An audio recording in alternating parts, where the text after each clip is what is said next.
जय जय राधा वल्लभ श्री हरिवंश।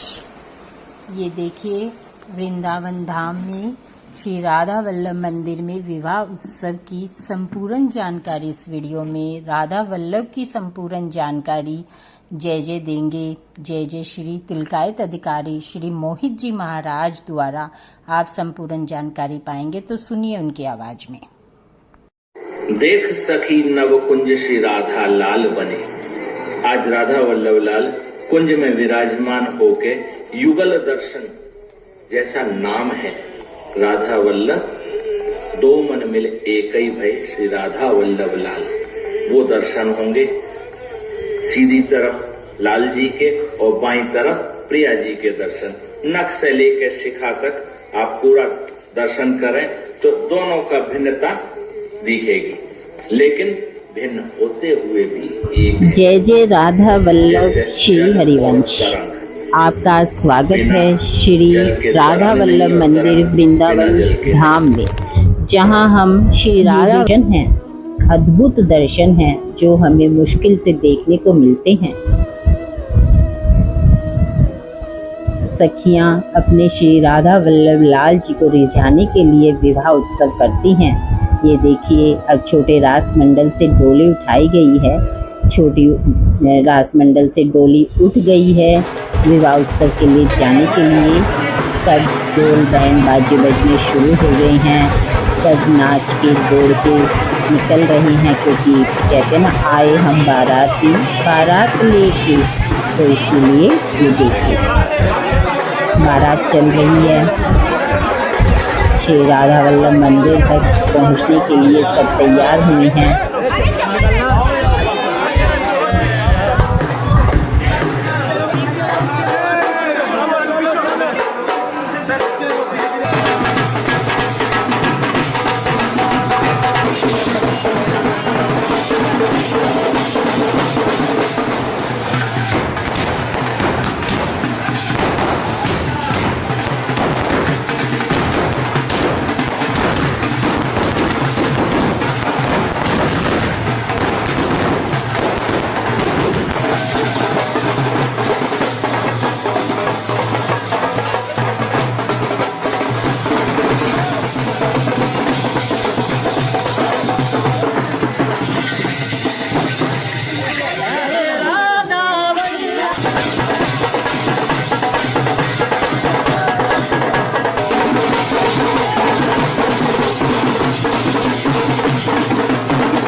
हैं वल्लभ जहाँ की, वो राधा वल्लभ। राधा और वल्लभ, प्रिया और प्रीतम, और राधा ही है वल्लभ जहाँ की। वल्लभ माने मेरे प्राणनाथ श्री श्यामा, शपथ हरिवंश महाप्रभु का पद। रहो को काहू मने दिए, मेरे प्राणनाथ श्री श्यामा, शपथ करो तृण। कोई संशय? हम तो जब सत्संग शुरू करते तो पहले राधा वल्लभ से हरिवंश ही बोलते हैं, नहीं बोलते। पर हरिवंश महाप्रभु को प्रभु प्रकट हुए, राधा नाम के दाता है, उन्हीं का श्लोक है। राधा नामयु कार्य मेहनु दिन मिलतम साधना की कोटि। हाँ, राधा राधा राधा राधा, हमारा जीवन, हमारा प्राण। हमारे श्री जी का तिलक लगाया जाता है, तो जो जहाँ से चश्मा ये नहीं रखा जाता, ये मोड़ यहाँ करते, ये नाक की जो निशान है ना, यहाँ से लगाते हैं। गौड़ेश्वर संप्रदाय में यहाँ तुलसी की रचना हो जाती है। हरिदासी संप्रदाय में यहाँ तक ऐसे आ जाता है। निम्बार्क संप्रदाय में यहाँ तक थोड़ा और बढ़ जाता है। और आप जैसे लगाए वल्लभाचार्य जी के संप्रदाय का हो जाता है। कभी अगर राधा वल्लभी तिलक लगाना हो तो यहाँ से लगता है। देख रहे हो ना ये? बट ये राधा रानी की इतनी कृपा है वृंदावन जितनी सामर्थ्य है अपनी तरफ से। तो जैसे आज ये पॉडकास्ट की शुरुआत उन्हीं से करते हैं जिनकी आपने भी चर्चा करी। यहाँ पे ब्रज में जन्म हुआ एकमात्र ऐसे आचार्य जिनका जन्म ब्रज में हुआ। मथुरा से कुछ दूरी पे वादक ग्राम है, जिसका नाम पहले वाद्य ग्राम था। वाद्य क्योंकि हितरवंश महाप्रभु जिनका बताते हैं वंशी अली, श्री कृष्ण की वंशी के अवतार, इसलिए वहां उनका प्राकट्य होने से गांव का नाम पड़ा वाद्य ग्राम। अब वो धीरे धीरे अपभ्रंश होते हैं शब्दों का, तो बाद गांव के नाम से प्रचलित है। एकमात्र ऐसे आचार्य जो ब्रज में पैदा, और जितने भी आप आचार्य देखेंगे सब बाहर से आए हुए यहाँ पे। श्री कृष्ण ने वंशी में क्या गाया? हरिराम व्यास कह रहे हैं, जाय श्याम मुरली में गावत सुमिरत बारंबार, परम धन राधा नाम आधार। वंशी में श्री कृष्ण ने राधा नाम के अलावा कुछ गाया ही नहीं है। जो भी धुन निकली है उसमें केवल राधा नाम ही बजा है। तो राधा नाम गाया है, राधा को ही गाया है। तो यहां पर भी जब प्रकट हुए हैं ब्रज में, उसके बाद भी उन्होंने यहां पर भी राधा नाम का ही वर्णन किया है और कुछ नहीं। तो जैसे मुझे तो पता नहीं है, पर लेकिन क्या उनका बचपन का नाम हम बोल सकते हैं? उनका बचपना कैसा था? उनके बचपन का नाम क्या था? हितरवंश महाप्रभु गृहस्थाचार्य, विरक्त संत नहीं, गृहस्थाचार्य। उन्होंने ये परंपरा बनाई कि मेरे बड़े पुत्र का बड़ा पुत्र ही मेरी गद्दी पे बैठेगा। तो वो परंपरा आज तक निर्वहन हो रहा है उसका। बाल्यावस्था में 6 महीने की उम्र में इनके श्री मुख से श्री राधा रस सुधा निधि का अवतरण हुआ है। इनके ताऊ जी, उन्होंने संघ की संघ लिपिबद्ध किया है, जो आपको श्री राधा रस सुधा निधि आज पढ़ने को मिलती है। ये हितरवंश महाप्रभु ने 6 माह की अवस्था में गाई थी, पालने में, लेटे लेटे। प्रिया जी के प्रति इनका जो लगाव, क्योंकि लाल जी ने, कृष्ण जी ने क्या गाया? राधा नाम। तो वो ही राधा नाम का वर्णन इन्होंने यहाँ पे किया। फिर उसके बाद में बाल्यकाल में घर में बच्चा खेल रहा है, पूरे परिवार में अकेले पुत्र, सब चाचा ताऊओं का लाड़, पूरे परिवार का इनके प्रति लाड़। घर में खेलते खेलते, घर में जो पहले तो पानी के साधन के लिए कुआं होते थे, तो वो खेलते खेलते इनकी गेंद कुएं में गई, पीछे से ये भी कूद गए उसमें। और जब वहां हाहाकार मच गया पूरे में, बड़ी मुश्किल में तारा रानी के ये पुत्र हुए थे बड़े बड़ों के आशीर्वाद से। अब वो भी कुएं में गिर गए। सब लोग आए हैं दौड़ते हुए, रोया राई मच रही है वहां पे। क्या देखते हैं कि एक उस कुएं में से अद्भुत प्रकाश आ रहा है। उसमें से महाप्रभु, हितरवंश महाप्रभु अपनी गोदी में राधा नवरंगी लाल जी का श्री विग्रह लेके, जैसे आजकल तो लिफ्ट से जैसे ऊपर उठते चले जाते हैं, ऐसे कुएं में से अपने आप ऊपर आते जा रहे हैं। और वो प्रकाश बढ़ता चला जा रहा है ऊपर की तरफ। जब महाराज ऊपर लेके आए हैं तो वो दृश्य देख के सबकी आंखें चकाचौंध थी। राधा नवरंगी लाल जी आज देववन में ही विराजमान हैं। हितहरवंश महाप्रभु 34 वर्ष की उम्र में, इनका जन्म वैशाख शुक्ल पक्ष एकादशी सोमवार संवत 1530 में हुआ है वादग्राम में। फिर इनके विवाह हुए हैं, 3 पुत्र हुए हैं। अपनी पत्नी से इन्होंने कहा है कि अब मेरा समय आ गया श्री वृंदावन जाने का। तो हितहरवंश महाप्रभु 34 वर्ष की उम्र में श्री वृंदावन की तरफ आए। वो एक पीपल के पेड़ के नीचे, ये वर्णन आता है, वहां पे इनको प्रिया जी ने दर्शन दिए हैं और उसी समय निज मंत्र दिया है और आज्ञा दी है कि इसी गांव में ब्राह्मण है, उनके यहाँ हमारा श्री विग्रह है, हमें लेके वृंदावन चलो। तब राधा वल्लभ लाल को अगले दिन लेके आए हैं, वृंदावन की तरफ चले हैं। सुनरख गांव का भी वर्णन आता है, जो आज वृंदावन के पास में सुनरख गांव है। वृंदावन में बोलते हैं आजकल तो उसको। वो वृंदावन के पास में एक गांव है सुनरख। आज तो वृंदावन की सीमा के अंदर ही है वो। वहां के जब यहाँ पे आए हैं वृंदावन में, तो मदन टेर पे ऊंची ठोर देखी है उन्होंने। ऊंची ठोर का मतलब ऊंची जगह। वृंदावन ऐसा नहीं था जैसा आपको आज देखने को मिलता है, जगह जगह पे टीले ही टीले थे मिट्टी के। तो ऊंची सी जगह देखी है, एक बड़का पेड़ देखा है, बगल में यमुना बह रही है, वहीं पे राधा वल्लभ लाल को विराजमान किया है। उस जगह का वर्णन करते हुए सेवक जी कह रहे हैं, लता भवन सुख शीतल छाहा, श्री हरिवंश रहत नित तहा, तहा न वैभव आने की। वैभव का कोई प्रदर्शन नहीं, लताओं का भवन बनाया है, वहीं पर राधा वल्लभ लाल को विराजमान किया है। पास में अपनी झोपड़ी बनाई है, लताओं की, कोई कंस्ट्रक्शन नहीं, और उसमें रहे हैं, वहीं पर सेवा पूजा करी है। सुनरख गांव के लोग दूध दही छाछ ये सब लेके आने लगे हैं भोग लगवाने के लिए। ऐसा वातावरण था वृंदावन का। सूर्य की किरण जमीन का स्पर्श नहीं करती थी। इतना घोर जंगल, यमुना काफी विशाल, बड़े बड़े जहाज चलते थे उसमें। ऐसा वृंदावन था। और आज आप वृंदावन देख रहे हैं कैसा है।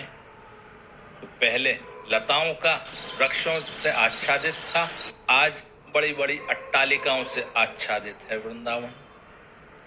जैसे आपने बताया कि मतलब हरिवंश महाप्रभु जो राधा वल्लभ लाल जी हैं, जो साक्षात विराजमान है, शिव से क्या कनेक्शन है राधा वल्लभ लाल जी का? कई जगह सुनने में आता है राधा वल्लभ लाल शंकर जी के हृदय से प्रकट है, ये वृंदावन से प्रकट नहीं है। अच्छा।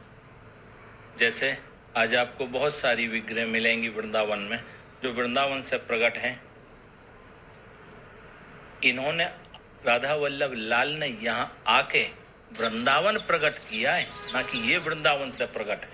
संसार सार सर्वस्वम श्यामलम महद उज्ज्वलम एतत् ज्योति अहम वंदे चिंतयामि सनातना।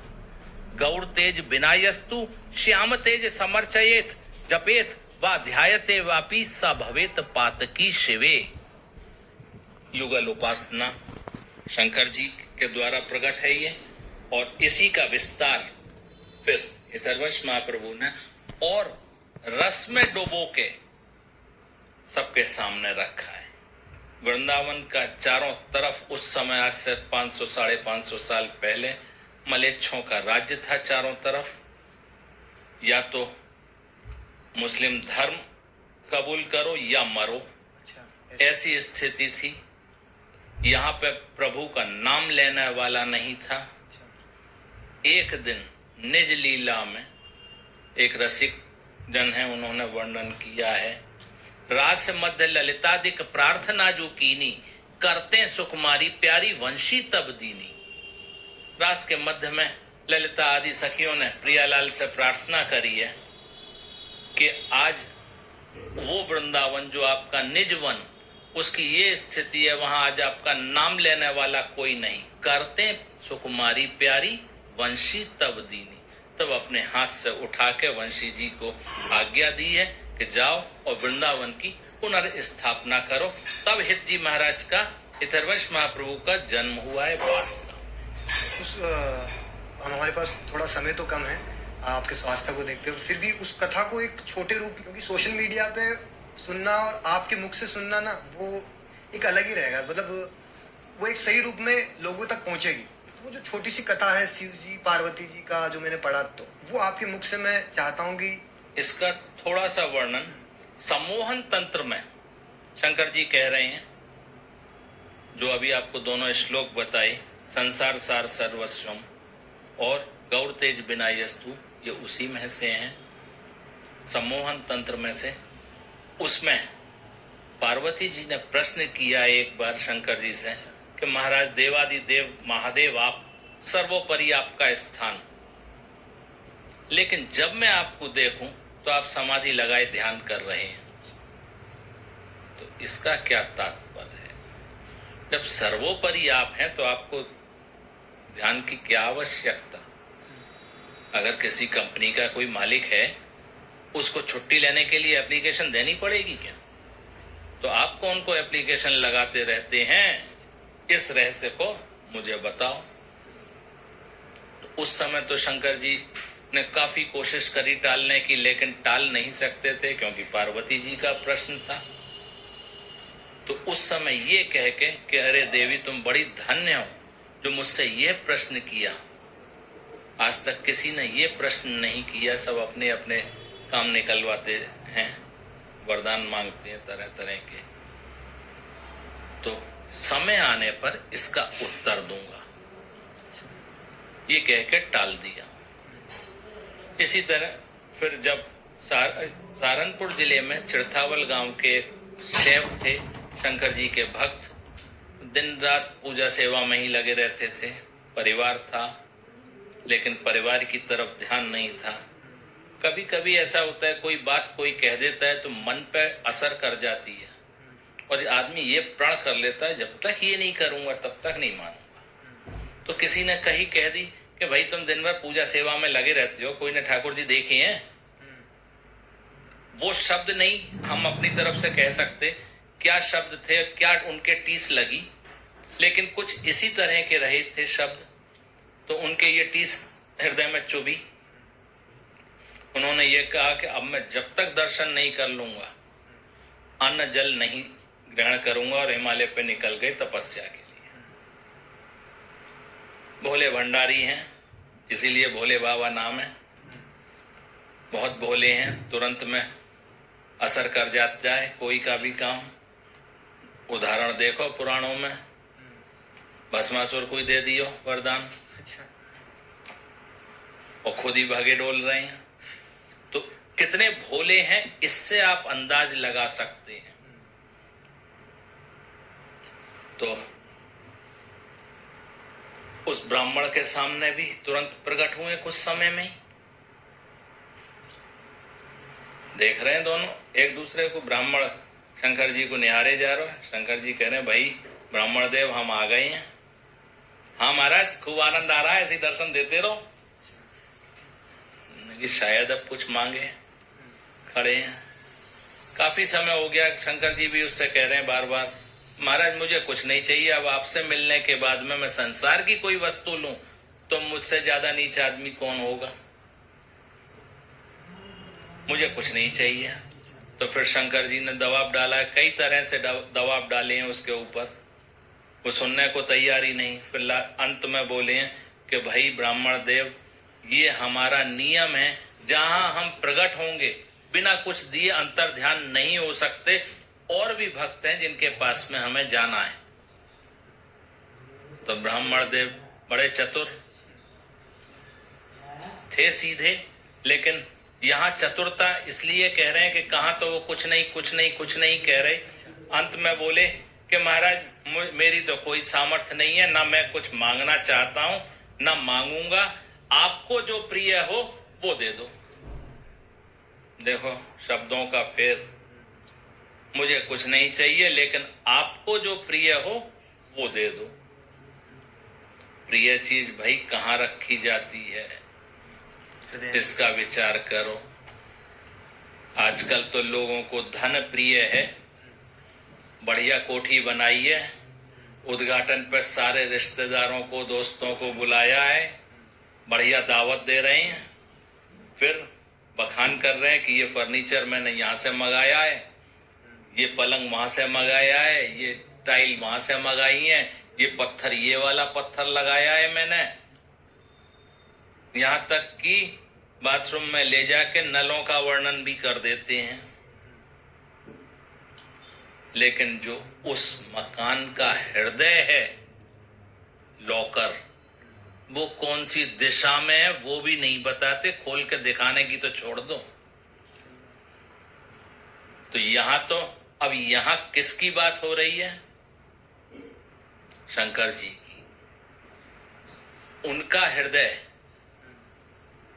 उसमें उनकी प्रिय चीज तो हृदय में रखी है, जिसको कि सबके सामने उन्होंने कभी डिस्क्लोज नहीं किया। लेकिन वहां जब बंधन में बंधे हैं, तब उन्होंने पार्वती जी को भी बुलाया है कि हे देवी, उस समय जो आपने प्रश्न किया था उसका उत्तर देने का समय अब आया है।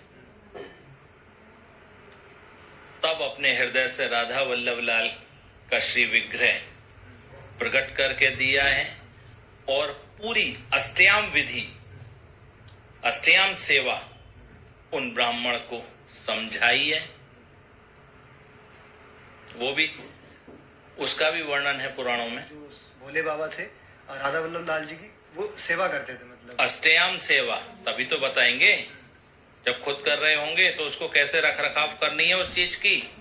आज जौहरी को के यहां से नग लेके आओ कोई भी, तो कैसे निकाल के देगा और कैसे रख के देगा और कैसे समझाएगा कि कैसे संभाल के रखना है। एक डिब्बी में, डिब्बी खोलोगे तो उसमें रुई, फिर कागज, और दो तरह के कागज, एक नॉर्मल व्हाइट पेपर और एक बटर पेपर, फिर उसके अंदर थोड़ी सी रुई, फिर उसको संभाल के रखा जाता है कि कहीं जरा भी स्क्रैच ना आ जाए, और फिर वो संभालता है कि भाई कहीं गिरे नहीं, समझाता है। तो उसी तरह से उन्होंने अपना जो प्रीशियस स्टोन, स्टोन ही एक भाषा है ये, केवल जो श्री विग्रह दे रहे हैं उनके विषय में समझाया है कि कैसे कैसे सेवा करनी है, किस समय पे क्या चीज, किस समय पे क्या चीज। तो पूरी अष्टयाम सेवा की विधि समझाई है उन्हें। और उस ब्राह्मण के पास में आपको बताया कुछ भी नहीं था, घर में खाने पीने की व्यवस्था नहीं थी।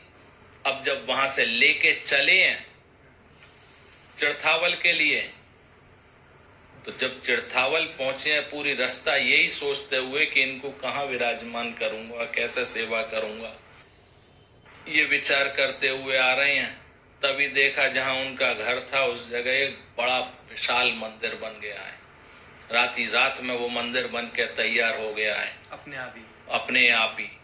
आज भी चिड़थावल कभी जाने का मौका लगे, ये कहाँ है? सहारनपुर जिले में है, सहारनपुर के पास में ही है ये गांव। वहां जाने का मौका लगे तो वहां देखें कि आज भी प्रचलित है वो भूतों वाला मंदिर के नाम से, भूतों वाला मंदिर, क्योंकि वो एक ही रात में बन के तैयार हुआ है। और इतना बड़ा उसका प्रांगण कि आज की तारीख में लोगों से जो पता चलता है कि उसमें एक इंटर कॉलेज भी चलता है गवर्नमेंट का उसी के प्रांगण में, और एक डिग्री कॉलेज भी चलता है। तो आप उससे अंदाज लगा लें कि इतना बड़ा मंदिर कुछ समय में नहीं बन सकता साधारण मनुष्यों के द्वारा। जब शंकर जी ने अपने हृदय से प्रकट करके दिए, ये हम अपनी एक सीक्वेंस, एक फिल्म बना रहे हैं मन में, ऐसा प्रमाण नहीं मिलता कहीं, लेकिन जब कथाएं सुनी हैं उनको जोड़ के ये चीज बनाई है हमने अपने मन में, कि जब शंकर जी ने अपने हृदय से प्रकट करके दिए हैं तो अपने इष्ट के लिए वहां व्यवस्था करने के लिए भाई शंकर जी के दूत कौन है? उन्होंने आके वो तैयार किया है। तो इसलिए आज भी वो भूतों वाले मंदिर के नाम से मशहूर है। शंकर जी के दूत तो वही है, भूत प्रेत, यही सुना है। तो उन्होंने उसको तैयार किया है और वहां पे विराजमान किया है और खूब सेवा हुई है वहां। जब काफी समय सेवा हो गई है तब हरवंश महाप्रभु आए हैं, जब वहां तो अपने संग में लेके चले हैं वृंदावन की तरफ। सर्वप्रथम उस मंदिर में राधा वल्लभ लाल जी विराजमान थे, पर आज भी वो मंदिर आप बता रहे, तो वहां पे आज खंडर के रूप में है, वहां कुछ भी नहीं है, केवल कुछ अंश मिलेंगे। नाम है भूतों वाला मंदिर की जगह। अच्छा, उसको भूतों वाला मंदिर कहते हैं, पर वहां पे दर्शन वगैरह नहीं, कुछ नहीं है। तो ये मतलब राधा वल्लभ जी के बारे में आपने उनका यहाँ वृंदावन आना, हरिवंश महाप्रभु के आपने बारे में बताया, और आपने बीच में एक बात बोली थी वृंदावन में जो चेंजेस आए हैं। आपने बोला कि पहले वो हुआ करता था, आज जी जो भीड़ भड़ा के बारे में आप जो बोले, पहले भी मैंने आपके कुछ पॉडकास्ट सुने, इससे पहले मैंने हित वार्ता भी आपके साथ किया है श्री जी कृपा से, तो उसमें भी आपने बताया। तो जैसे मैं उस वृंदावन को के बारे में जानना चाहता, फील करना चाहता हूँ, अनुभव करना चाहता हूँ कि जो उस समय जो आपकी आज के जो 100 साल 200 साल पहले जो जहाँ जो आपने पढ़ा है, क्योंकि आपको तो पता है, या वो कैसा दिखता होगा भाई। प्रगट में जो हमारे बड़ों ने देखा वो हमने नहीं देखा, जो हमने देखा वो आगे आने वाले नहीं देख पाएंगे। इतनी जल्दी इतने चेंजेस हो रहे हैं इस वृंदावन में। सोशल मीडिया पर कुछ फोटोज चल रही हैं, वृंदावन की पुराने की कच्ची परिक्रमा मार्ग है, लताओं से आच्छादित है। वो हमने तो अपनी आंखों से देखा है, खूब परिक्रमा लगाई है उसमें रज में। लेकिन आज तो वृंदावन के चारों तरफ कॉरिडोर बना के, वो रिंग रोड बना के कॉरिडोर बना दिया गया है। पहले वृंदावन की 2 या 3 एंट्री होती थी वृंदावन आने के लिए, आज कम से कम 20 एंट्री बना दी गई हैं। कहीं से भी आप वृंदावन में आ सकते हैं। जगह जगह मंदिर के नाम पे, आश्रम के नाम, मंदिर के नाम पर गेस्ट हाउस बन गए हैं। बड़े बड़े बढ़िया जो 5 स्टार में सुविधाएं वो मिल रही हैं आश्रम के नाम से। मंदिर में नाम है कि हम मंदिर बना रहे हैं, 10 बाई 10 का कमरे में ठाकुर जी को विराजमान कर दिया है, 1000 गज में कमरे बन गए हैं, गेस्ट हाउस चल रहा है। ऐसा वृंदावन हो गया है। तो भाई बड़ा दुख होता है, क्योंकि जो देखा और देख रहे हैं, अब दोनों को कंपेयर कराएं तो जमीन आसमान का अंतर है। हम अपने उम्र में ही 50 की उम्र में ही हम ये देख रहे हैं। आगे पहले 550 साल पहले कैसा रहा होगा, ये तो रसिकों की वाणियों में ही वर्णन मिल रहा है उस चीज का। उसी के आधार पर आप भी दर्शन करें उस वृंदावन की। लेकिन यहां लेकिन इसलिए बोला कि जो देखना चाह रहे हैं आज भी उनको वही वृंदावन दिख रहा है। उनको ये ईंट पत्थर नहीं दिख रहे हैं, उनको ये लताओं से आच्छादित और कुंजों से भरा हुआ वृंदावन के दर्शन हो रहे हैं जो वो देख रहे हैं। वृंदावन वही है, लेकिन लाल रंग का चश्मा हमारे चढ़ गया है तो हमें लाली लाल दिख रहा है, हरा पहन लिया हमने तो हरा हरा दिख रहा है। ये अंतर है। जो रसिक हैं वो उसी वृंदावन का आनंद ले रहे हैं, और जो साधारण लोग हैं उनको आज अट्टालिकाएं और वो सब दिख रही हैं। तो जैसे अभी राधा वल्लभ जी मंदिर जो सबसे वृंदावन का सबसे पुराना मंदिर मतलब वही है, या इससे भी पुराना कोई मंदिर वृंदावन में था पहले, जैसे आपने बताया? वृंदावन के इतिहास में सर्वप्रथम राधा वल्लभ लाल का मंदिर बन के तैयार हुआ है। लाल पत्थर भारत में जो पहला निजी यानी कि व्यक्तिगत रूप से आम आदमी प्रयोग करने लगा है, वो राधा वल्लभ जी के मंदिर में ही शुरू हुआ है। उससे पहले लाल पत्थर केवल राजाओं के इस्तेमाल में था, महल और किले। आम आदमी अपने इस्तेमाल में नहीं ले सकता था।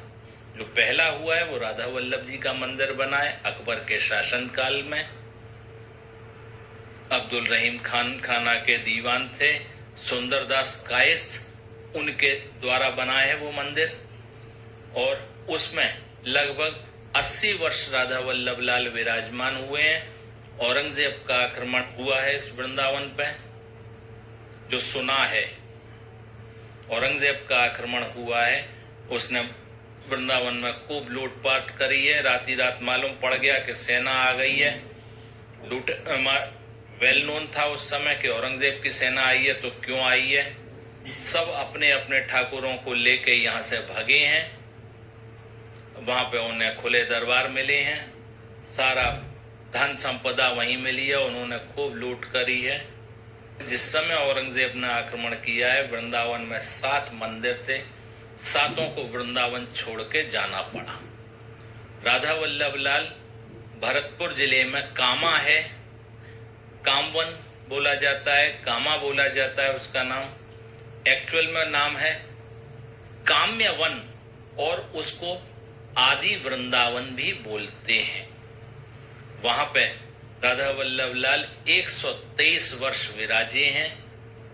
जब मुगल पीरियड खत्म हो गया, इंग्लिश पीरियड शुरू हुआ है, तब ये नया मंदिर जहां आज विराजमान है, उस मंदिर में विराजमान हुए हैं और आज वहीं दर्शन दे रहे हैं। तो सबसे प्राचीन मंदिर वृंदावन का राधा वल्लभ जी बोल सकते हैं? हाँ जी, बोल सकते हैं, नहीं है। अच्छा। तो जैसे मैंने कई सोशल मीडिया वीडियो और आपसे भी सुना है, कहीं वीडियो देखा था मैंने, वहां पे बोला राधा वल्लभ दर्शन दुर्लभ।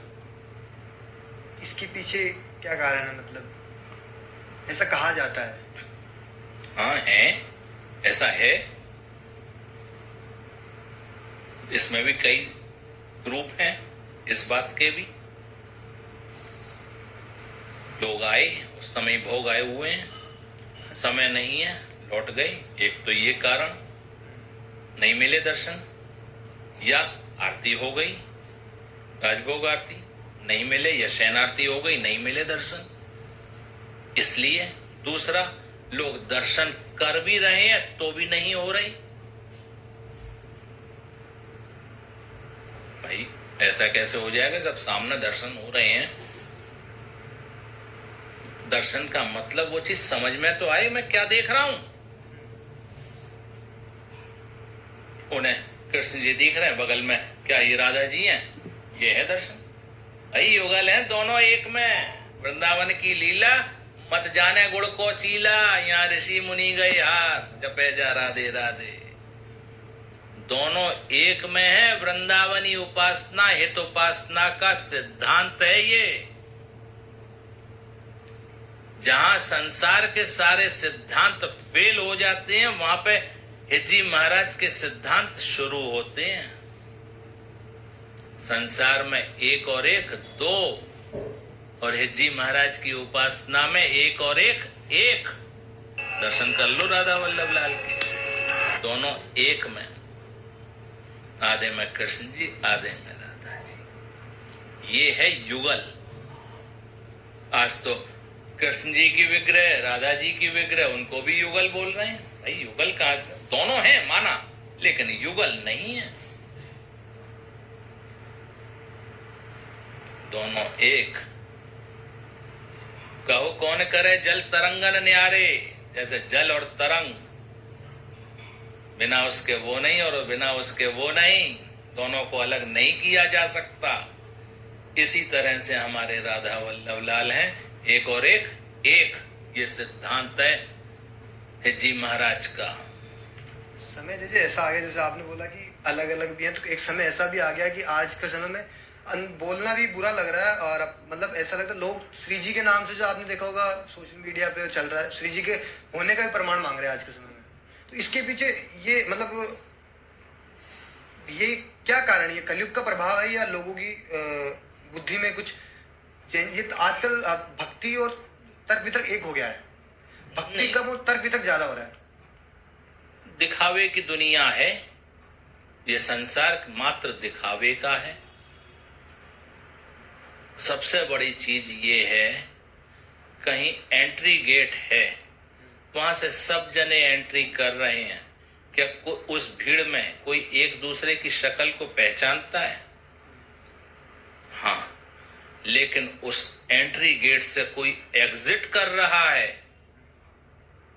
तो 2 दिन तक उसकी शक्ल याद रहेगी, ये वही था, उल्टी रास्ता जा रहा था। तो हो गया पॉपुलर। तो सोशल मीडिया तो केवल पॉपुलर करती है। पॉपुलर होने के लिए आदमी क्या नहीं करता आजकल। तो जे इसमें जैसे आपके हिसाब से असली अध्यात्म क्या है? जैसे आपने बताया कि ये सब तो ऐसे ही है, मतलब पॉपुलैरिटी के लिए उचित। असली अध्यात्म क्या आपके हिसाब से? भैया अध्यात्म को तो हम जाने ना है, हम तो केवल प्रेम जाने। जहां पे ही जुड़ो, हृदय से जुड़ो। भक्ति हम ये नहीं मानते कि 4 घंटा बैठ के या 8 घंटा बैठ के माला पकड़ के बैठे, वही भक्ति है। भक्ति तो वो है कि यहां से कनेक्टिविटी कितनी देर है उतनी देर की भक्ति है, बाकी सब व्यर्थ है। हृदय के तार जुड़ जाएं, दो प्रेम को काम का है 2 से 1 करना। जो 2 से 1 कर दे वो है प्रेम। ज्ञान चाहिए, ज्ञान की भी आवश्यकता है, केवल कितनी? उसके लिए कह रहे हैं ज्ञान सत असत जाने वो। ज्ञान कितना? केवल सत्य और असत्य को पहचानना। लेकिन भक्ति में थोड़ा वैराग्य भी चाहिए। बिना वैराग्य के भक्ति नहीं होगी। तो भाई रस की उपासना में तो वैराग्य की आवश्यकता नहीं है। यहां तो लंपट चाहिए, लालची चाहिए, और वैराग्य में तो लालच खत्म हो जावे तब वैरागी बने। यहां तो वैरागी की आवश्यकता ही नहीं है। यहां तो मधुकर केली कह रहे हैं, यहां तो रस लंपट कह रहे हैं, यहां तो लालची कह रहे हैं। तो यहां तो लालचीन की आवश्यकता है। तो ज्ञान सत असत जाने वो, असत त्याग वैराग। ज्ञान के माध्यम से ये पता किया ये सत्य है और ये असत्य है, और असत्य को छोड़ना ही वैराग्य है। नहीं है आवश्यकता और चीज की। भाई ज्ञान के द्वारा पहचान हुई। आजकल मोबाइल सब रखते हैं। ज्ञान के द्वारा पहचान हुई कि ये टच स्क्रीन है मोबाइल। थोड़ा और बढ़ाया ज्ञान, अरे ये फलानी कंपनी का है, ये फलानी कंपनी का है, ये फलानी कंपनी का है। ये ज्ञान से हमने अर्जित किए। अब उन तीनों को 3-4 कंपनियों के देखे, नहीं ये वाला लोगों से पता करके, ऐसे सब जगह से पता करके ये वाला बेस्ट है, तब हम उसको खरीदेंगे, अपने संग में रखेंगे। आजकल अंग संगी रखा जाता है। रात में सो रहे हैं तो सिराने पे 24 घंटा संग में है मोबाइल। उसको कब अपनाया? जब ज्ञान हुआ, तब उससे प्रेम हुआ। ज्ञान के जरिए, ज्ञान से प्रेम बढ़ा। जब हम पहचान जाएंगे उसकी स्टेटस, तब उससे प्रेम होगा और ज्यादा। तो ज्ञान की आवश्यकता उतनी है कि उसको पहचानने की। कागज के टुकड़े हैं, मालूम पड़ा रही है तो 500 की गड्डी है। जब ज्ञान से मालूम पड़ा तो एक अंदर सुख मिलता है लोगों को, जिसको मिली। और नहीं तो ज्ञान नहीं है तो कागज है, उसको ज्ञात नहीं है कि ये क्या चीज है, तो कागज है उसके लिए। ज्ञान हो गया उसको तो क्या हुआ? उसको अनुभूति हुई एक सुख की। इसी तरह से प्रेम के लिए भी यही सिद्धांत लगेगा कि पहले प्रेमी को पहचाने, फिर प्रेम करें, तो एक अद्भुत आनंद आएगा और बढ़ेंगे उसके प्रेम की तरफ। जिनकी गुरु श्री राधा, उन्होंने बगल में अपने गुरु की गद्दी स्थापित करी है। नॉर्मली आज कहने में ये आ जाता है ये राधा वल्लभ जी हैं और ये राधा जी विराजमान है यहाँ। राधा जी नहीं है, वो गुरु गद्दी है और दोनों एक में है। हरवंश महाप्रभु का यही सिद्धांत, गुरु और इष्ट एक ही आसन पे है, दोनों एक संग विराजमान है। नहीं तो नॉर्मली घरों में सब जगह जहाँ पूजा होती है अपने ठाकुर जी ऊपर बैठे हैं, गुरु जी का चित्र नीचे विराजमान करते हैं। नहीं, दोनों बराबर, कोई अंतर नहीं है, कोई भेद नहीं है। बगल में गुरु गादी उन्होंने विराजमान करी। और जो आप दर्शन कर रहे हैं, दो मन मिल एक ही भाई श्री राधा वल्लभ लाल। अभी आपको बताया था कि संसार की भक्ति और वृंदावन की भक्ति बिल्कुल उल्टी है। प्रेम नदिया की सदा उल्टी बहे धार। एक उदाहरण, संसार में एक और एक दो, और ज्यादा बुद्धि लगा देते हैं वो 11, लेकिन एक्चुअल में हम यहाँ बुद्धि लगा रहे थे बैठ के, हम गलत ना हो जाए, गुरु जी बोलते क्या, हम कहते दो। 1 और 1 प्लस 1 इज इक्वल टू 2। लेकिन जिस समय आप राधा वल्लभ लाल के दर्शन करेंगे 1 प्लस 1 इज इक्वल टू 1। यही फॉर्मूला सारे फेल हैं। सही कह रहे हो। दो मन मिल एक ही भाई, दो हैं लेकिन एक है। लीला करने के लिए लीला करनी है तो दो है, नहीं तो एक है। अभी आपको एक भाव आया मन में कि होली की लीला चल रही है, इस समय होली का माहौल है, होली चल रही है, तो होली खिलवाएं अपने प्रियालाल को, लाडले लाल को। है एक, लेकिन एक टीम कैसे खेलेगी? तो होनी चाहिए। तब आपने अपनी भावना से दो बनाई, कृष्ण जी इधर, राधा जी इधर, उनकी टोली इधर और उनकी टोली इधर, और फिर वो लीला के बाद में फिर दोनों एक। हरवंश जी महाराज का, चतुरासी जी का पहला पद है, वो प्रेम की पराकाष्ठा है। पहली लाइन कह रहे हैं, जोई जोई प्यारो करे सोई मोई भावे। ये इसका एक थोड़ा सा नैरेटिव बता देते हैं कि एक अपनी निकटतम सखी से राधा जी कह रही हैं ये बात कि जोई जोई प्यारो करे सोई मोई भावे। जो जो प्यारे करते हैं वो मुझको अच्छा लगता है। नेक्स्ट लाइन में, भावे मोही जोई, सोई सोई करे प्यारे, और जो मुझे अच्छा लगता है उसके अलावा वो कुछ करते ही नहीं है। इसमें लास्ट लाइन में कह रहे हैं, जय श्री हित हरिवंश हंस हंसनी सावल गौर। एक सरोवर है, वृंदावन रूपी सरोवर है, उसमें हंस और हंसनी विहार कर रहे हैं। अब पहचान में कैसे आए कि कौन हंस है और कौन हंसनी है? तो उन्होंने कह दी सावल और गौर, एक सांवले रंग में, एक गौर रंग में, गोरे रंग में। फिर कह रहे हैं, जैसे हित हरिवंश हंस हंसनी सावल गौर, कहो कौन करे जल तरंगन न्यारे। जल को तरंग से अलग अलग कौन कर सकता है? जल को वाटर और वेव्स दोनों अलग हो सकती हैं, लेकिन जिस समय आप डिफाइन करेंगे, परिभाषित करेंगे, तो वाटर की, जल की डेफिनेशन अलग बनेगी और वेव्स की अलग बनेगी। लेकिन बिना उसके वो नहीं और बिना उसके वो नहीं। यही राधा वल्लभ लाल का स्वरूप है। दोनों एक हैं, लेकिन जिस समय डिस्क्राइब करना है तब कृष्ण जी का अलग वर्णन आएगा, राधा जी का अलग वर्णन आएगा, नहीं तो दोनों एक हैं।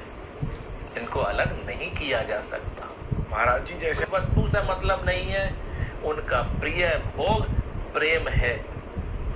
एक हमारे यहाँ इनको कृष्ण जी के लिए रस लंपट, लंपट तो लालची हो गया, अभी किसी से लालची कह दोगे तो लड़ मरेगा। लेकिन यहां उनके लिए कह रहे हैं रस लंपट, प्रेम के लंपट है, प्रेम के लालची है वो, और कुछ नहीं चाहिए उन्हें। तो जिस भाव से, जिस लाड़ से आपने उनको भोग लगाया, वो केवल वो लाड़ और भाव लेंगे उसमें से, उस वस्तु से उन्हें मतलब नहीं है कि आपने रबड़ी रखी, कि रसगुल्ला रखे, कि समोसा रखे। वो देख ही नहीं रहे हैं उस चीज को। हमारे यहां कह रहे हैं विविध भांति व्यंजन करो, लोन बिना सब फीक। 56 भोग बनाई, नमक डालना भूल गई, सब फीका। और नमक के लिए कहावत क्या है? चुटकी भर। अगर इतनी सी प्रेम की पुट हो तो वो छोड़े नहीं कुछ भी,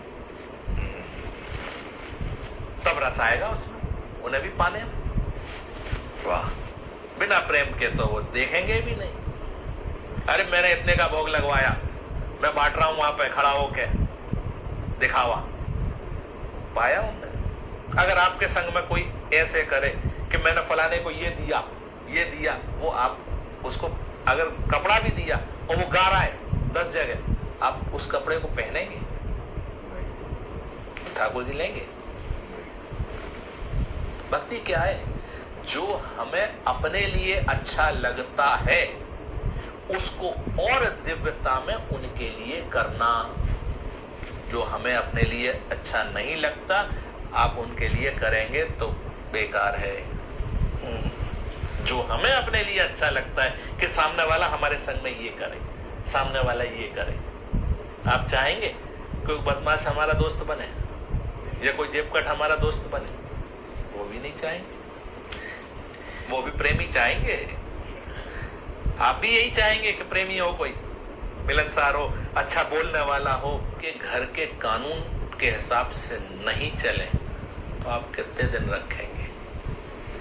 आपके घर में एक नियम है कि सुबह 6 बजे लगभग सब उठ जाते हैं, नहा धो लेते हैं, अपने पाठ पूजा करके 8 साढ़े 8 बजे तक नाश्ता हो जाता है उनका।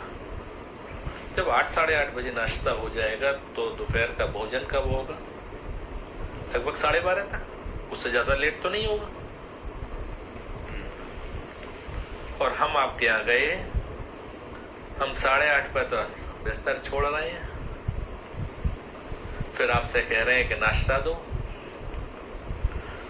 10 बजे के करीब, तभी तक तैयार हो पाएंगे। जब 8 साढ़े 8 बजे उठेंगे तो 10 बजे के करीब आपका रूटीन बिगड़ेगा। बिल्कुल। आप क्या सोचेंगे कि जाए अपने घर तो ज्यादा बढ़िया है।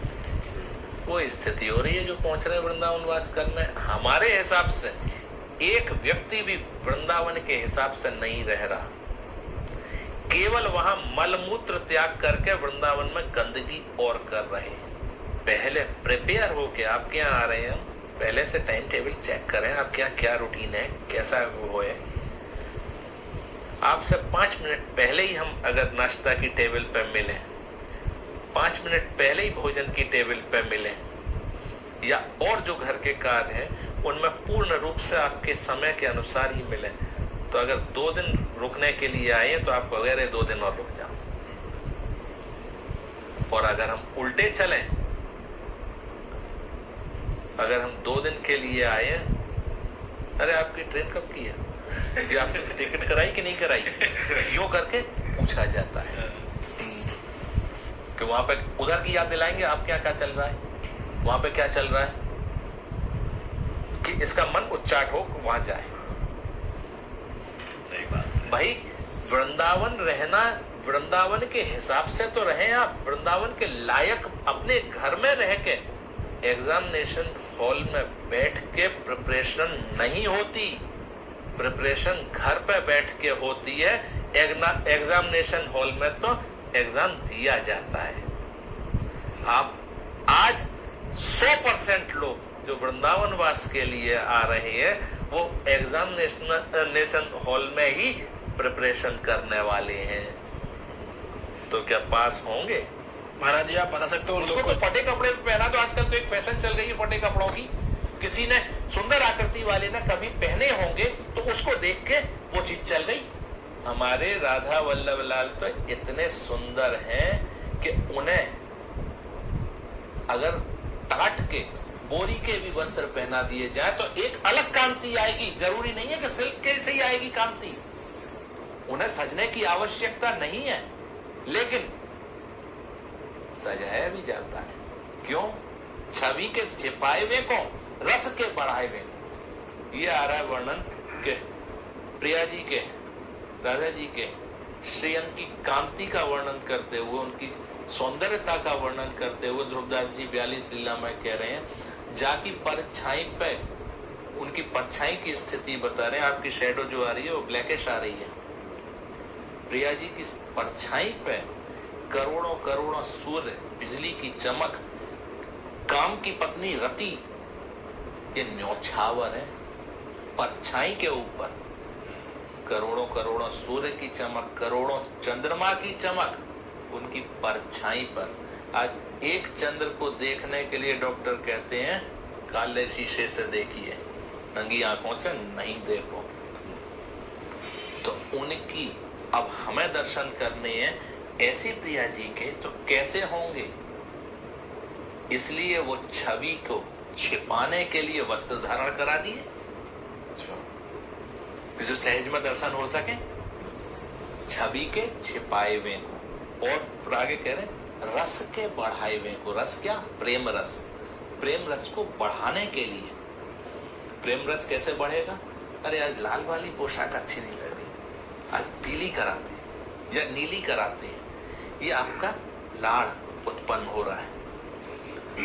अरे ये वाला हाथ तो कल कराया था, आज ये नहीं, ये वाला कराते हैं, आज ये नहीं, ये करते हैं। ये जो उत्साह बढ़ रहा है, आपका प्रेम बढ़ रहा है उनके प्रति, उसको बढ़ाने के लिए श्रृंगार है। वो प्रेम को बढ़ाने के लिए है श्रृंगार, उनको सजने की आवश्यकता नहीं है। सूरदास कह रहे हैं आज तो हमने नंगे नंगा देखे हैं। सूरदास, इनकी आंख नहीं है, उनका पद देखो, आज हरि हम देखे नंगम नंगा। तो उसमें क्या सुंदरता नहीं होगी? हमारे यहाँ तो ये कह रहे हैं भूषण भय भूषण नहीं को। अभी आपको एक हार पहना दिया जाए तो सब क्या कहेंगे? अरे बड़े सुंदर लग रहे हो हार पहन के। हार ने आपकी सुंदरता बढ़ाई, यहाँ उल्टा है। भूषण भय भूषण नहीं को। भूषण खुद आभूषित हो रहा है कि मुझे कौन ने धारण किया, उसकी करोड़ गुना सुंदरता बढ़ गई उस आभूषण की। यहाँ तो उल्टा खेल है। वृंदावन की लीला मत जानो गुड़ को चीला, यहाँ ऋषि मुनि गए हार जपे जा राधे राधे। वाह वाह वाह। वृंदावन की लीला, वृंदावन की भक्ति संसार की भक्तियों से उल्टी है। संसार की भक्ति में अपनी कामनाओं की पूर्ति है कि ये काम ये करोगे तो ये काम होगा, ये करोगे तो ये काम होगा। वृंदावन की भक्ति है कि अपने आप को पूर्ण समर्पित कर दो, कोई काम नहीं होगा। अगर कोई काम होता है वृंदावन की भक्ति में आने के बाद, संसारी कोई चीज की सुविधाएं मिलती हैं, तो समझ लो प्रभु अपने से दूर कर रहे हैं, उनमें फंसा रहे हैं माया में। अच्छा, और माया हर रहे हैं तो समझ लो कि अपनी तरफ आकर्षित कर रहे हैं, अपनी तरफ बढ़ा रहे हैं। अच्छा, यहाँ तो माया सुख है, सब संसार में माया में फंसे हुए हैं। यहाँ तो सीधो चले अपने धर्म, सीधे अपनी रास्ता चलतो चले जो बड़े ने दिखाई है। प्रभु प्राप्ति। वो भाई एक और उदाहरण इसी चीज का कि लोग कहते हैं, आज नहीं कहना चाहिए आपके इस चैनल पे, लेकिन फिर भी एक अपने मन के उद्गार। बिल्कुल, लोग कहते हैं अच्छे कर्म करो। भाई अच्छे कर्म करेंगे हम जीवन भर, लास्ट में कर्मों का चेक, पुण्यों का चेक मिलेगा। वो कौन सी बैंक में कैश कराएंगे वो चेक पुण्यों का? स्वर्ग में। जब वो कैश हो जाएगा, वहां भोगमान हो गए उसके पूरे, तो फिर वहां से फुटबॉल की तरह किक पड़ेगी वापस। फिर 84 लाख में घूमो और फिर जाने कब मनुष्य योनि मिले, और फिर हमारा मन प्रभु की तरफ हो या ना हो, कहाँ हो, कोई भरोसा नहीं। मानो जीवन भर बहुत पाप किए, लास्ट में एक चेक मिलेगा पापों का, वो कहाँ कैश होगा? नरक में।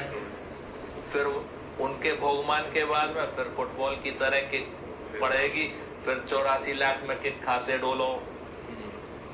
नहीं, जब किक ही खानी है, लौट के यहीं आना है, तो अच्छे बुरे में हमें मालूम है कि हम स्वर्ग का भोगमान भोग के आए कि नरक का?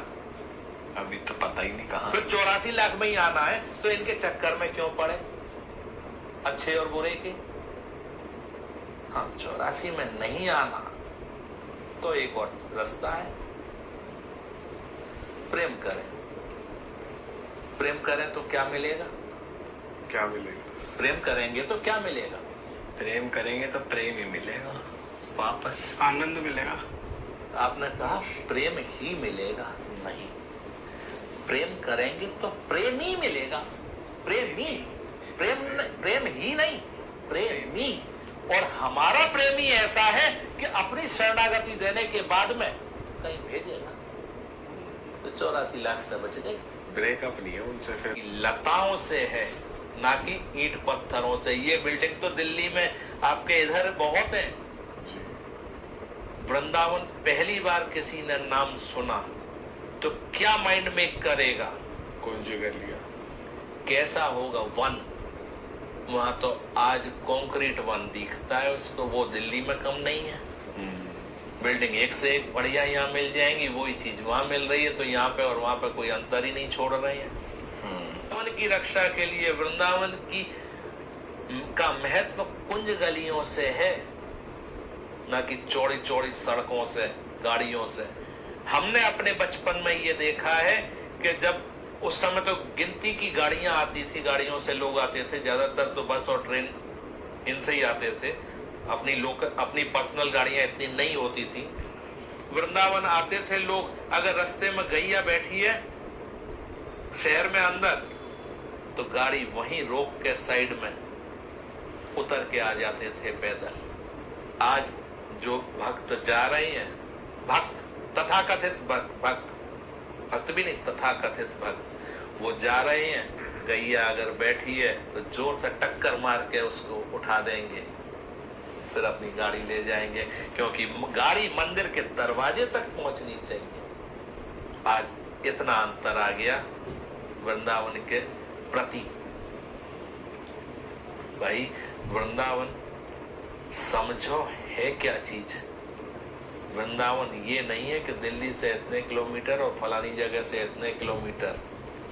गोप के द्वार जन्म लियो मोहन हित श्यामा, आनंद निधि सुकुमार। ये तो लाल जी की छठी से लेके जब तक ये बधाई चलेंगी प्रिया जी की छठी तक, तो ये रोज ये पद पहले गाया जाता है, उसके बाद में और रसिकों की बधाइयां गाई जाती हैं। मैं जैसे अब सभी से कर रहे हैं एक प्रश्न, एक मानना और एक होना, अंतर है कि नहीं? बिल्कुल। सूर्य को मानना और होने में सूर्य की तुलना दीपक से करने के बराबर होती है, मानने में और होने में।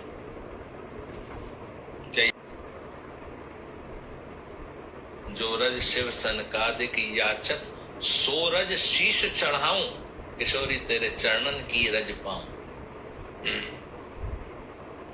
अपने भाग्य तो देखो, अपने आप को पहचानो तो सही। महाराज जी, अम्मा कैसे ब्याह करा देगो इनको।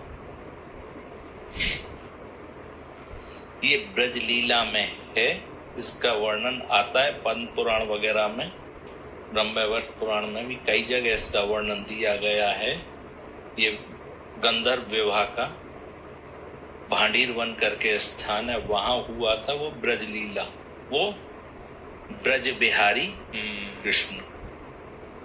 और जो हमारे वृंदावन बिहारी हैं, उनका किसी से मतलब नहीं है, और ना ब्रज वालों का उन 16,108 से कोई मतलब है। बहुत बड़ा डाउट वाली चीज यहाँ पे वृंदावन को वृंदावन समझ के आए तो ज्यादा उचित है। वृंदावन को पिकनिक स्पॉट या घूमने की जगह समझ के आ रहे हैं तो ऐसों को दूर से ही दंड होता है भैया कि वहीं बैठे, घर पे बैठे, वो ज्यादा उचित है। यहाँ आके अपना अपराध 100 गुना करोड़ गुना ना बढ़ाएं। जिस भावना से आ रहे हैं वो शुद्ध भावना हो, वृंदावन के प्रति अपना समर्पण भाव हो तो वृंदावन आए, अन्यथा ना आए। ये इस अधिकार से कह रहे हैं क्योंकि हमारे बाबा हितहरवंश महाप्रभु का द्वारा स्थापित है ये वृंदावन कि मेरे घर को भाई शुद्ध रखो, स्वच्छ रखो। जिसमें प्रियालाल विचरण कर रहे हैं उस जगह पे गंदगी मत करो, उधर के वातावरण को प्रदूषित मत करो, क्योंकि वहां प्रियालाल को विचरण करना है अभी थोड़ी देर में। उस जगह को शुद्ध रखो, भावनात्मक रूप से, प्रकट रूप से, हर तरह से। श्री कृष्ण मन नहीं और कीचड़ में सने हुए हो, ऊपर से नीचे तक मन शुद्ध है तो वो गले लगाएंगे। 1000 बार साबुन से नहा के शरीर शुद्ध हो सकता है, मन नहीं। ऐसी जो प्रिया जी हैं वो कैसे वश में आएंगी? केवल प्रेम, वो किसी बंधन में नहीं है। उनकी एक ही टेक है, एक ही आदत है कि प्रीत के वश हो जाएं, दूसरा और कोई कारण नहीं है। इसलिए इस वृंदावन की रज को सर्वोपरि माना है। देवन को दुर्लभ नरदेही सोते सहज ही पाई। देवताओं के लिए भी दुर्लभ है ये मनुष्य योनि, आपको सहज में मिल गई। और फिर कह रहे हैं कि पाए रतन चीनो नहीं, रतन मिला वृंदावन रूपी, उसको पहचाना नहीं, दीनों करते डार, हाथ से छोड़ दिया। और तीर्थों की तरह, और तीर्थों में गिने जा रहा है ये वृंदावन आज।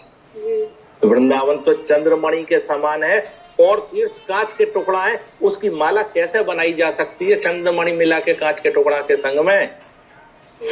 तो वृंदावन तो एक अपने आप में अद्भुत है, प्रगट है, जीवित है। और प्रेम, वृंदावन में प्रेम की नदी बहे चहु ओर। आज 100 में से 100 जने ये कहेंगे वृंदावन है तुलसी, तुलसी का वन। मूर्ख है जो कह रहे हैं, बिल्कुल मूर्ख। तुलसी का पेड़ कितना बड़ा होता है? ज्यादा से ज्यादा देखा होगा, ज्यादा से ज्यादा 5 फुट, उससे ऊंचा देखा है? और गन्ने का खेत, वो भी इसी के बराबर। गन्ने का तो और ज्यादा 10 फीट तक रहता है। तो कहीं गन्ने का जंगल देखा है? आम का तो और बड़ा होता है, आम का जंगल देखा है?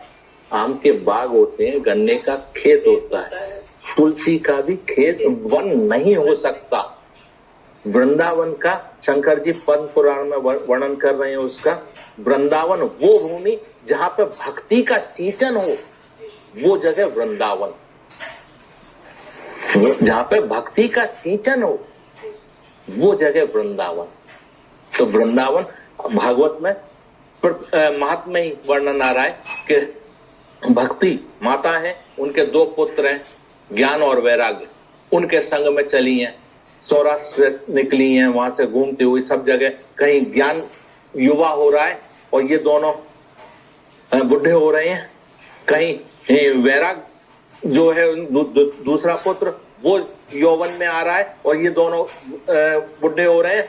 वृंदावन में जिस समय प्रवेश किया है तो भक्ति नव यौवना हो गई है और दोनों अचेत अवस्था में पड़े हैं। उतावलापन नहीं है ये तो प्यासे को कुएं के पास जाने वाली स्थिति है। प्यासा होगा तो कुआं ढूंढता हुआ अपने आप आएगा। कुआं कभी नहीं ढूंढता कि प्यासा कहाँ है। आज जो कहते हैं कि गुरु ढूंढते हैं शिष्य को, वो तो वही स्थिति हो गई कि कुआं ढूंढे कि प्यासा कहाँ है। प्यासे को अगर तड़प है, उसके प्यास है, तो वो कुआं ढूंढता हुआ अपने आप पहुंच जाएगा। और जैसी उसकी लगन होगी उसी तरह से उसको सहयोग और असहयोग दोनों मिलेंगे रास्ते में वहां पहुंचने तक, कुएं तक। कुछ लोग ऐसे होते हैं स्वभाव में कि वो गलत रास्ता बता देते हैं, कुछ ऐसे होते हैं सहयोगी कि उन स्वभाव है सब लोगों के कि वो संग में चल मैं वहां तक जा रहा हूं, वहां तक छोड़ देगा। ये चीज तो वो सहयोग भी मिलेगा, असहयोग भी बीच में मिलेगा, लेकिन उसकी तड़प, उसकी प्यास के ऊपर है वो कुएं तक पहुंच रहा है या नहीं। महाराज ऐसा भी सुना है मैंने कि प्रेमानंद महाराज ने भी आपसे ही दीक्षा ली है, आपको गुरु माना है, क्या ये बात सत्य है? शरणागत मंत्र हमसे ले रखा है उसने, शुरुआत तो यहीं से हुई है। वैसे तो शंकर जी और ब्रह्म के थे, हरवंश नाम तो यहीं से मिला है, राधा वल्लभ संप्रदाय की मोहर तो यहीं से लगी है। उनकी कृपा से हम नहीं है सहयोगी, उनकी कृपा से। देखो अपने आप को बड़ा बताना वो उचित नहीं है क्योंकि बड़े बैठे हैं यहाँ, तो उनकी कृपा के बल पे जो होता है वो है। तो महाराज मैं बहुत सालों बाद, बड़ी सालों की मेहनत के बाद, मुझे लगता है इतने साल आपके दर्शन मुझे इसलिए नहीं हुए क्योंकि मैं योग्य बन रही थी आपके सामने आने की। तो क्या मेरा एग्जाम खत्म हुआ, मुझे दीक्षा मिलेगी? बेटा देखो हम तो अपने आप को ये मानते हैं, लेकिन अंतर ये है उधर वाली में और इधर वाली में, ये उनकी चरण की है। जिस रज को शंकर आदि तरस रहे हैं लेने के लिए, वो हम नित्य अपने ऊपर डाल रहे हैं उनकी कृपा से। अपना बल नहीं है, उनके बल पे। अपना बल कुछ भी नहीं है, उनकी कृपा के बल पे। लोग कहते हैं कि आप लाड़ बहुत करते हो, सबसे बहुत करते हो। भाई उधर से मिला, इधर लुटा दिया हमें अपने पास, हमारा तो और बढ़ेगा वो चीज। ये धन तो नहीं है कि 100 रुपए कहीं से आए और 100 दान कर दिए तो कुछ 0 हो गई। यहाँ तो ये है कि 100 आया, 100 लीटर अगर कृपा आई और आपने 100 लीटर दान कर दी तो यहाँ 1000 लीटर इकट्ठी हो गई। महाराज मैं ये कहना चाहूंगी कि 2 दिन से मैं यहाँ हूँ और मेरे दिल से, आत्मा से ये बात मैं कहना चाहती हूँ कि मैंने जैसे आपको देखा अपने शिष्यों से मिलते हुए, मैंने अपने जीवन में नहीं देखा। आजकल गुरुओं क्या लोग जाते हैं, लाइन लगी होती है लंबी, तो जो आखिर में आते हैं या 10 या 15 के बाद या तो उनका इंटरेस्ट खत्म हो जाता है या वो उनसे बात नहीं करते। पर मैंने आपको देखा महाराज, आपकी तबीयत खराब थी कल भी, तब भी आने वाले आखिरी व्यक्ति तक से आप इतना मुस्कुरा के मिलते हैं। वो किस हिसाब से आ रहा है मिलने बेटा, वो भी तो कितनी दूर से कैसे तड़फता हुआ मिलने आ रहा है। कितने और अगर हम लाइन लग रही है, आप किसी लाइन में अपने शिष्यों को नहीं लगाते, आप खुद बुला लेते। मुझे आपने आवाज लगा के बुलाया। महाराज ये कैसा दिव्य स्थान है। ये तो उनकी कृपा है। हम ना हमें कुछ दिखता है ना कुछ वो है, ना कोई लालच है किसी से कि कोई ये आ गया बड़ा आदमी, चल आजा तू जा चल, वो चीज नहीं है। यहाँ तो सारे बच्चा बराबर हैं, सारे बच्चे अपने बच्चे सारे बराबर हैं, सबका वही सम्मान है, सबको वही लाड़ है।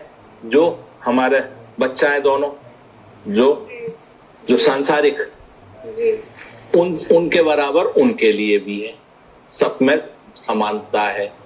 घर में भी कोई भी यूं ही घुसा चला जाता है, कोई रोक टोक नहीं है, कुछ नहीं है। शिष्य परकर भी और हमारे बच्चा भी। जहां जिसको अगर सोना होता है तो यहीं पे, हम तो यहीं सो जाएंगे, सो जाओ, तुम्हारा घर है। महाराज मैंने पहली बार देखा आपके पुत्र खुद अब यहाँ पे शिष्यों को या लोग दर्शन करने आए हैं उनको खाने के लिए बोल देते हैं, प्रसादी के लिए बोल देते हैं। कि आजकल तो ऐसा होता है महाराज, जो बड़े गुरु संत बन जाते हैं फिर वो एक जगह जाके बैठ जाते हैं, फिर वो नहीं मिलते इतने लोगों से जो आ रहे हैं। भैया यहाँ तो ये है, सेवक तिन दासन को दास। यहाँ तो उनके प्रेमियों के प्रेमी हैं हम, जो उनके प्रेमी हैं उनके प्रेमी हैं। और एक जबलपुर के पास में गढ़ा गांव था, आज वो जबलपुर सिटी में ही आ गया है, सिटी बड़ी हो गई है। तो वहां पर पंचमठा मंदिर है, वहीं के थे सेवक जी, हरवंश महाप्रभु के शिष्य। 2 भाई थे, दामोदर दास और चतुर्भुज दास। तो वो भी वहां अपने क्षेत्र के काफी नामी पंडित थे उस समय, 500 साल पहले।